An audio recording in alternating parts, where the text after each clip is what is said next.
Veja só, mas isso é muito interessante. Torne-se um mestre das artes com os cursos exclusivos da STEC. Aulas presenciais certificadas nas áreas de design, criação, direção de arte, games, programação, cinema, fotografia, comunicação, publicidade, marketing, empreendedorismo e idiomas com os melhores professores do mercado e uma estrutura de qualidade. Acesse stecbrasil.com.br e conheça nossos cursos de férias e construa o seu futuro profissional. E sejam todos muito bem-vindos para mais um vídeo aqui do canal da STEC, para mais um programa da STEC, o seu programa semanal de informação, cultura, entretenimento e diversão. E hoje esse programa vai para você, que é amante das animações, que gosta do cinema, gosta dos desenhos da Disney, né? É animador, desenhista e não sabe uma coisa bem interessante sobre as histórias da animação, sobre a história dos estúdios Fleischer. Então, se você não conhece os estúdios Fleischer, esse vídeo é para você, para explicar esse precursor da animação que inclusive fez diversas coisas importantes e interessantes anteriormente mesmo ainda aos estúdios Disney. Então é isso aí, vamos começar o vídeo de hoje aprendendo sobre os estúdios Fleischer.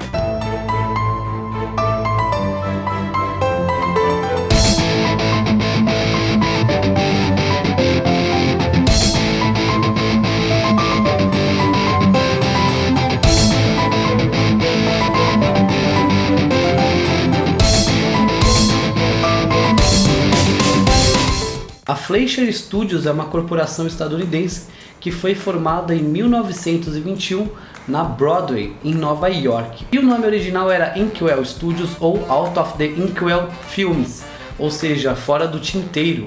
Out of the Inkwell Films, fora do tinteiro, que inclusive foi o nome de uma das primeiras animações dos estúdios Fleischer, que depois lá na década de 60 foi retomada, mas isso eu já explico adiante. O estúdio foi fundado pelo Max e pelo Dave Fleischmann.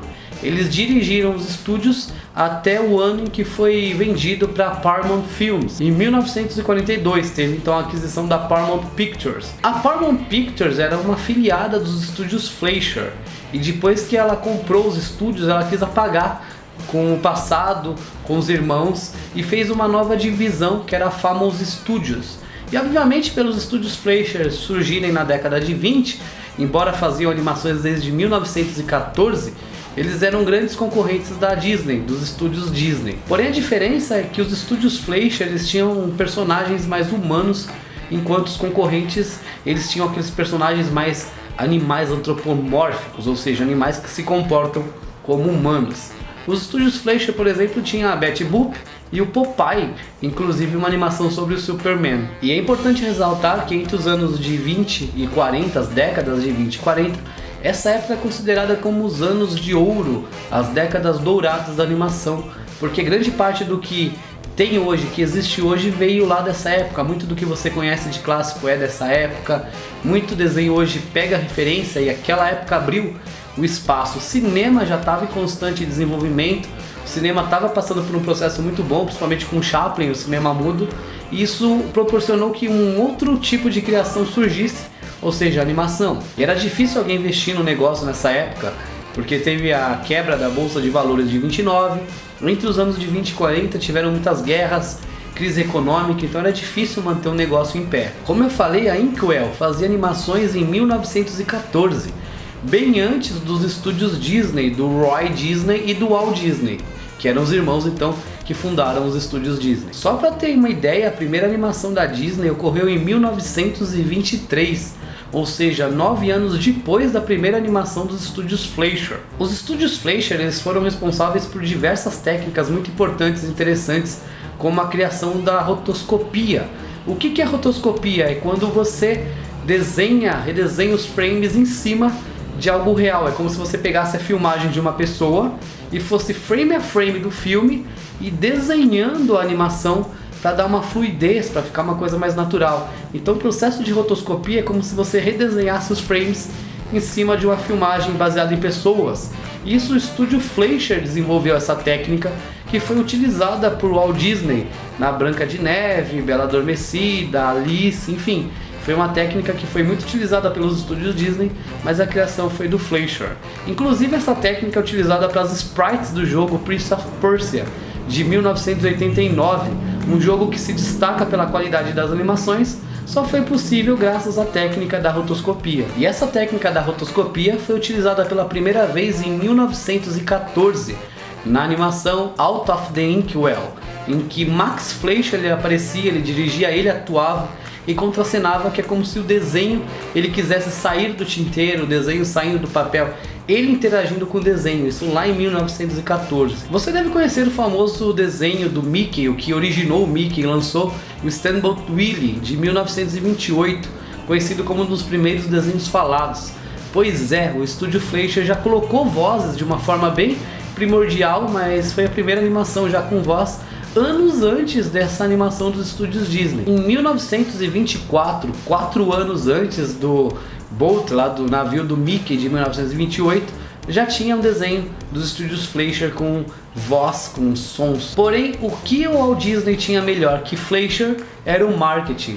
Infelizmente, os estúdios Fleischer tiveram um fracasso por não conseguir concorrer com o marketing de Walt Disney, principalmente também por causa da localização. Afinal, como eu falei, Fleischer era de Nova York, lá da Broadway, enquanto Walt Disney já ficava perto de Hollywood. Disney na Califórnia, quando os estúdios estavam na Califórnia, já conseguiu falar com jornalistas para fazer, em estúdios famosos, para fazer uma rede de contatos para divulgar as animações Disney.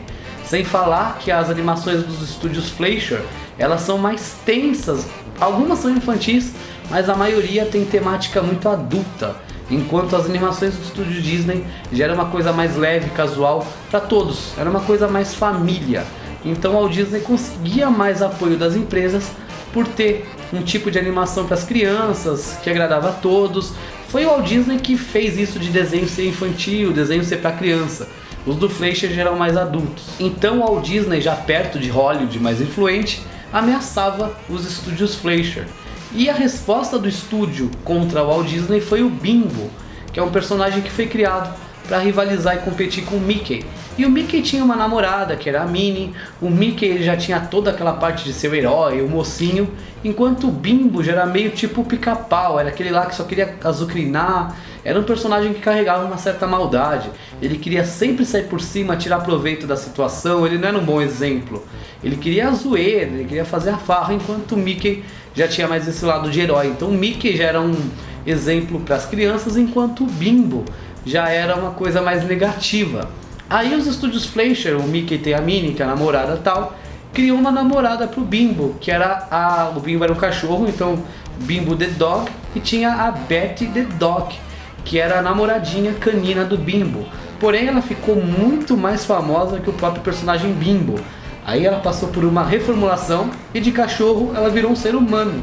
E assim nasceu então a Betty Boop. Porém, mesmo com o sucesso da Betty Boop nos anos 30, na década de 30, os estúdios Fleischer infelizmente começaram a falir.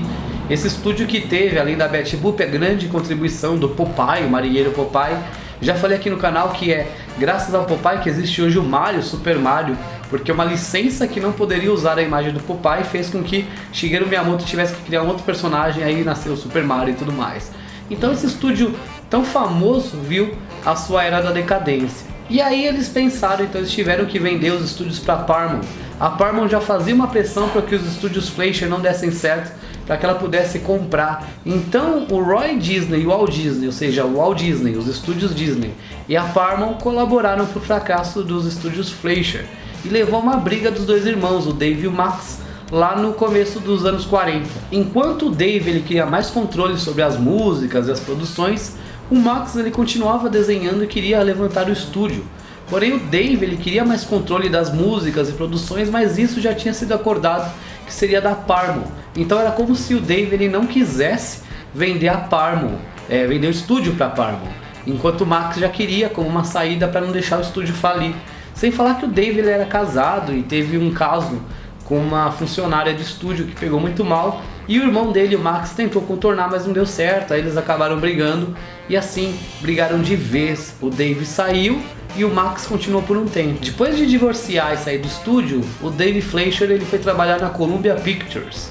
Porém o seu irmão Max ele saiu um mês depois do Dave, porque ele continuou no estúdio na divisão da Paramount, mas a Paramount, por não aceitar as ideias, burocratizar os processos, fez com que ele se desligasse do que sobrou do estúdio. Dave foi para outra carreira, mas o Max continuou, inclusive ele insistiu no projeto Out of the Inkwell, lá nos anos 60, tentando retomar essa interação de desenho, de animação com pessoas, que ele já viu que deu sucesso em filmes como Uma Cilada para Roger Rabbit e também Space Jam, né, que a gente viu que foi um grande sucesso, o Michael Jordan jogando basquete ao lado do Pernalonga, dos Looney Tunes. Porém, os irmãos, o Max e o Dave, fizeram na década de 20 e 30 da Betty Boop um ícone mundial. Isso é uma grande contribuição dos estúdios. Porém, o marinheiro Popeye, de banda desenhada, né, o personagem lá dos desenhos tradicionais, já foi uma criação mais do Dave. Além das animações com áudio antes do Steamboat Willie, lá de 1928 da Disney, os Fleischer já terem em 1924,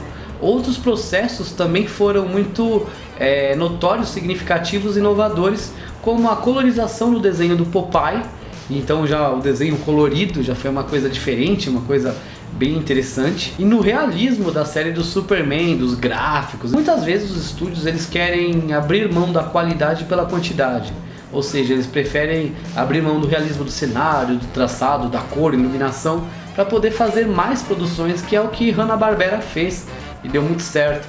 Porém, essa série do Superman, dos Fleischer, já queria mais uma qualidade, uma coisa mais inovadora e realística no traçado e nas formas de apresentação. Porém, a empresa ela acabou mesmo pela ação da Paramount, que queria dominar os estúdios Fleischer, já que ela viu essa grande oportunidade, já que eles rivalizavam diretamente com o Disney. E começaram a atrapalhar os projetos, os processos. Colocaram o ex-diretor, o Max, como um produtor de filme de segunda qualidade. Teve um processo judicial que até foi vencido, uma vitória pequena, porém muito tempo depois, numa época em que a empresa não já conseguia mais se reerguer. Hoje a Fleischer Studios opera como uma empresa detentora dos direitos autorais de personagens como a Betty Boop, embora já tenha virado domínio público pela época, né? E outros personagens criados pelo estúdio, como Coco the Clown, que é um palhaço bem sinistro, né? Falei, os desenhos do Fleischer eram uma coisa mais sinistra mesmo. O próprio Bimbo, né? Rival, concorrente do Mickey, e o Gramp, que é um velhinho lá, também meio sinistro. Hoje o estúdio Fleischer ele é chefiado pelo neto do Max Fleischer, um Mark Fleischer. Supervisiona todas as atividades de marketing, de merchandising, principalmente o merchandising, né? Que é a parte dos direitos autorais dos personagens. E sendo assim, a King Features Syndicate, ela licencia os personagens dos estúdios Fleischer para vários tipos de produto. Então Betty Boop, Popeye, Coco the Clown, o Bimbo, o Gramp, é licenciado então pela King. E então é isso aí, turma, essa foi a história dos estúdios Fleischer, precursores da animação, tão relevantes e importantes quanto os estúdios Disney, porém sem o poder do marketing. Aí a gente vê a importância que o marketing traz, né? O que ocorreu, uma empresa que tinha processos até anteriores e mais revolucionários não conseguiram bater de frente com essa grande empresa do ramo da animação. Espero que esse vídeo tenha sido útil e interessante, que vocês tenham gostado. Como sempre, a gente pede aquela ajuda e contribuição ao canal, deixando seu like maroto, curtindo o vídeo, nos seguindo, compartilhando e interagindo aqui nas redes sociais. Afinal, sua participação é fundamentalmente importante para nós. Qualquer dúvida, sugestão, deixe aqui nos comentários que responderemos a todos. Então é isso aí, muito obrigado a todos por tudo, até a próxima, que eu me despeço e eu fui, tchau, tchau. E pedimos sempre que deem aquela contribuição ao canal, se inscrevendo, curtindo o vídeo e deixando seu like. Procure na playlist pelos vídeos para você ver os conteúdos com maior organização e nos siga sempre nas redes sociais. Deixe sempre nos comentários suas sugestões e recomendações, porque esse programa é personalizado e faremos um conteúdo com a sua cara.